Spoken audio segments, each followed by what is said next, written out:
നമസ്കാരം. ഇന്ന് നമ്മൾ ഉണ്ടാക്കാൻ പോകുന്നത് പാലട പായസമാണ്. ഇതിന് വേണ്ട സാധനങ്ങൾ: 1 ലിറ്റർ പാല്, പാലട പായസം മിക്സ്, 1 സ്പൂണ് നെയ്യ്. ആദ്യം ഒരു ചുവട് കട്ട് ചെയ്തൊരു പാത്രം എടുത്തിട്ട് ചൂടാകാൻ വെക്കുക. എന്നിട്ട് അതിലേക്ക് 1 ടീസ്പൂൺ നെയ്യ് ഇടാം.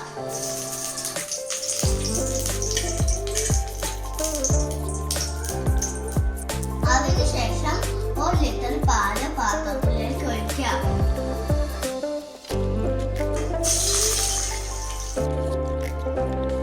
പാല് നന്നായി തണുത്ത് കുറുകി വരുന്നത് വരെ പതിക്കൊന്ന് ഇളക്കിക്കൊണ്ടിരിക്കാം.